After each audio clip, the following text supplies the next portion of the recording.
ओम नमः शिवाय।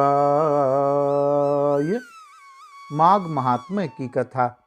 ओम यम धर्मराज मृत्यु अंतक व्यवस्वत काल सर्वभूतशय औदुंबर दधन नील परमेष्ठी वर्गोदर चित्र और चित्रगुप्त इन 14 नामों से पुकारे जाने वाले भगवान यमराज को नमस्कार है, जिनका मुख दाढ़ों के कारण विकराल प्रतीत होता है और टेढ़ी भौहों से युक्त आंखें क्रूरतापूर्ण जान पड़ती हैं, जिनके शरीर में ऊपर की ओर उठे हुए बड़े बड़े रोम हैं तथा होंठ भी बहुत लंबे दिखाई देते हैं। ऐसे आप यमराज को नमस्कार है।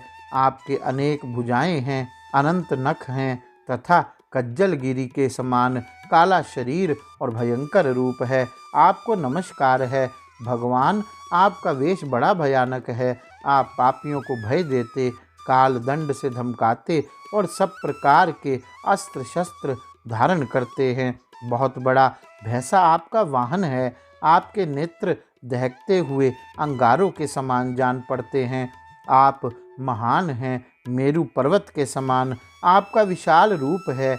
आप लाल माला और वस्त्र धारण करते हैं। आपको नमस्कार है।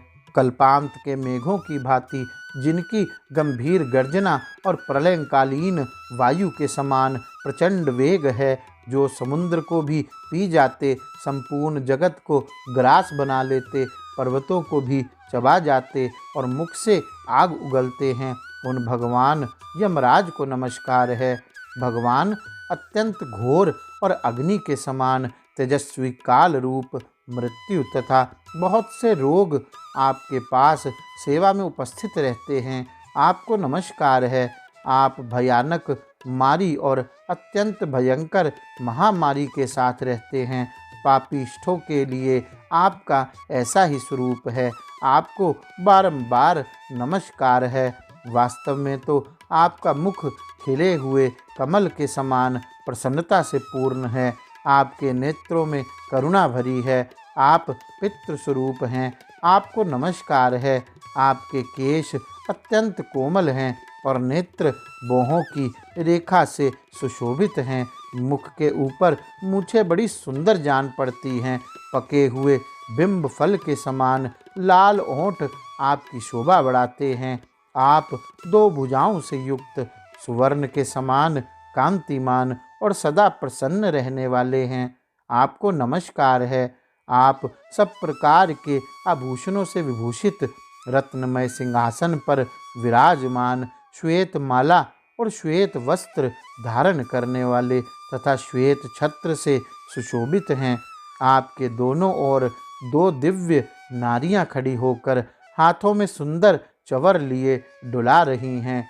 आपको नमस्कार है। गले के रत्नमय हार से आप बड़े सुंदर जान पड़ते हैं। रत्नमय कुंडल आपके कानों की शोभा बढ़ाते हैं। आपके हार और भुजबंद भी रत्न के ही हैं तथा आपके किरीट में नाना प्रकार के रत्न जड़े हुए हैं। आपकी कृपा दृष्टि सीमा का अतिक्रमण कर जाती है। आप मित्र भाव से सबको देखते हैं। सब प्रकार की संपत्तियां आपको समृद्धशाली बनाती हैं। आप सौभाग्य के परम आश्रय तथा धर्म और अधर्म के ज्ञान में निपुण सभासद आपकी उपासना करते हैं। आपको नमस्कार है। संयमनीपुरी की सभा में शुभ्र रूप वाले धर्म, शुभ लक्षण सत्य, चंद्रमा के समान मनोहर रूपधारी शम, दूध के समान उज्ज्वल दम तथा वर्णाश्रम जनित विशुद्ध आचार आपके पास मूर्तिमान होकर सेवा में उपस्थित रहते हैं। आपको नमस्कार है। आप साधुओं पर सदा स्नेह रखते, वाणी से उनमें प्राणों का संचार करते, वचनों से संतोष देते और गुणों से उन्हें सर्वस्व समर्पण करते हैं। सज्जन पुरुषों पर सदा संतुष्ट रहने वाले आप धर्मराज को बारंबार नमस्कार है। जो सबके काल होते हुए भी शुभ कर्म करने वाले पुरुषों पर कृपा करते हैं, जो पुण्यात्माओं के हितैषी, सत्पुरुषों के संगी, संयमनीपुरी के स्वामी, धर्मात्मा तथा धर्म का अनुष्ठान करने वालों के प्रिय हैं, उन धर्मराज को नमस्कार है, जिसकी पीठ पर लटके हुए घंटों की ध्वनि से सारी दिशाएं गूंज उठती हैं तथा जो ऊंचे ऊंचे सींगों और फुंकारों के कारण अत्यंत भीषण प्रतीत होता है। ऐसे महान भैंसे पर जो विराजमान रहते हैं तथा जिनकी 8 बड़ी बड़ी भुजाएं क्रमशः नराच, शक्ति, मुसल, खड्ग, गदा, त्रिशूल, पाश और अंकुश से सुशोभित हैं, उन भगवान यमराज को प्रणाम है, जो 14 सत्पुरुषों के साथ बैठकर जीवों के शुभाशुभ कर्मों का भलीभांति विचार करते हैं, साक्षियों द्वारा अनुमोदन कराकर उन्हें दंड देते हैं तथा संपूर्ण विश्व को शांत रखते हैं। उन दक्षिण दिशा के स्वामी शांत स्वरूप यमराज को नमस्कार है, जो कल्याण स्वरूप, भयहारी, शौच, संतोष आदि नियमों में स्थित मनुष्यों के नेत्रों को प्रिय लगने वाले सावर्णी, शनैश्चर और वैवस्वत मनु, इन तीनों की माता के सौतेले पुत्र विवस्वान सूर्य देव के आत्मज तथा सदाचारी मनुष्यों को वर देने वाले हैं, उन भगवान यम को नमस्कार है। भगवान जब आपके दूत पापी जीवों को दृढ़तापूर्वक बांध कर आपके सामने उपस्थित करते हैं, तब आप उन्हें यह आदेश देते हैं कि इन पापियों को अनेक घोर नरकों में गिराकर छेद डालो, टुकड़े टुकड़े कर दो, जला दो, सुखा डालो, पीस दो। इस प्रकार की बातें कहते हुए यमुना जी के ज्येष्ठ भ्राता आप यमराज को मेरा प्रणाम है।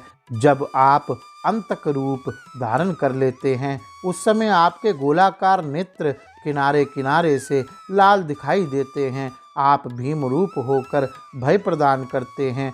टेढ़ी बाहों के कारण आपका मुख वक्र जान पड़ता है। आपके शरीर का रंग उस समय नीला हो जाता है तथा आप अपने निर्दयी दूतों के द्वारा शास्त्रोक्त नियमों का उल्लंघन करने वाले पापियों को खूब कड़ाई के साथ धमकाते हैं। आपको सर्वदा नमस्कार है, जिन्होंने 5 महायज्ञों का अनुष्ठान किया है तथा जो सदा ही अपने कर्मों के पालन में संलग्न रहते हैं। ऐसे लोगों को दूर से ही विमान पर आते देख आप दोनों हाथ जोड़े आगे बढ़कर उनका स्वागत करते हैं। आपके नेत्र कमल के समान विशाल हैं तथा आप माता संज्ञा के सुयोग्य पुत्र हैं। आपको मेरा प्रणाम है, जो संपूर्ण विश्व से उत्कृष्ट, निर्मल, विद्वान, जगत के पालक, ब्रह्मा, विष्णु तथा शिव के प्रिय, सबके शुभाशुभ कर्मों के उत्तम साक्षी तथा समस्त संसार को शरण देने वाले हैं। उन भगवान यम को नमस्कार है। वशिष्ठ जी कहते हैं, इस प्रकार स्तुति करके मृगशृंग ने उदारता और करुणा के भंडार तथा दक्षिण दिशा के स्वामी भगवान यम का ध्यान करते हुए उन्हें साष्टांग प्रणाम किया। इससे भगवान यम को बड़ी प्रसन्नता हुई। वे महान तेजस्वी रूप धारण किए मुनि के सामने प्रकट हुए। उस समय उनका मुख कमल प्रसन्नता से खिला हुआ था और किरीट, हार, केयूर तथा मणिमय कुंडल धारण करने वाले अनेक सेवक चारों ओर से उनकी सेवा में उपस्थित थे। यमराज ने कहा, मुने, मैं तुम्हारे स्तोत्र से बहुत संतुष्ट हूँ और तुम्हें वर देने के लिए यहाँ आया हूँ। तुम मुझसे मनोवांछित वर मांगो, मैं तुम्हें अभिष्ट वस्तु प्रदान करूँगा। उनकी बात सुनकर मुनीश्वर मृगशृंग उठकर खड़े हो गए। यमराज को सामने उपस्थित देख उन्हें बड़ा विस्मय हुआ। उनके नेत्र प्रसन्नता से खिल उठे। कृतांत को पाकर उन्होंने अपने को सफल मनोरथ समझा और हाथ जोड़कर कहा, भगवन, इन कन्याओं को प्राणदान दीजिए। मैं आपसे बारंबार यही याचना करता हूँ। मुनि का कथन सुनकर धर्मराज ने अदृश्य रूप से उन ब्राह्मण कन्याओं को उनके शरीर में भेज दिया। फिर तो सोकर उठे हुए की भांति वे कन्याएं उठ खड़ी हुई। अपनी बालिकाओं को सचेत होते देख माताओं को बड़ा हर्ष हुआ। कन्याएं पहले की ही भांति अपना अपना वस्त्र पहनकर माताओं को बुला उनके साथ अपने घर गई। वशिष्ठ जी कहते हैं, इस प्रकार विप्रवर मृगशृंग को वरदान दे यम देवता अपने पार्षदों के साथ अंतर्ध्यान हो गए। इधर ब्राह्मण भी यमराज से वर पाकर बड़ी प्रसन्नता के साथ अपने आश्रम को लौटे। जो मानव प्रतिदिन यमराज की स्तुति का पाठ करेगा उसे कभी यम यातना नहीं भोगनी पड़ेगी। उसके ऊपर यमराज प्रसन्न होंगे। उसकी संतति का कभी अपमृत्यु से पराभव नहीं होगा। उसे इस लोक और परलोक में भी लक्ष्मी की प्राप्ति होगी तथा उसे कभी रोगों का शिकार नहीं होना पड़ेगा। गौरी शंकर भगवान की जय। ओम नमः शिवाय।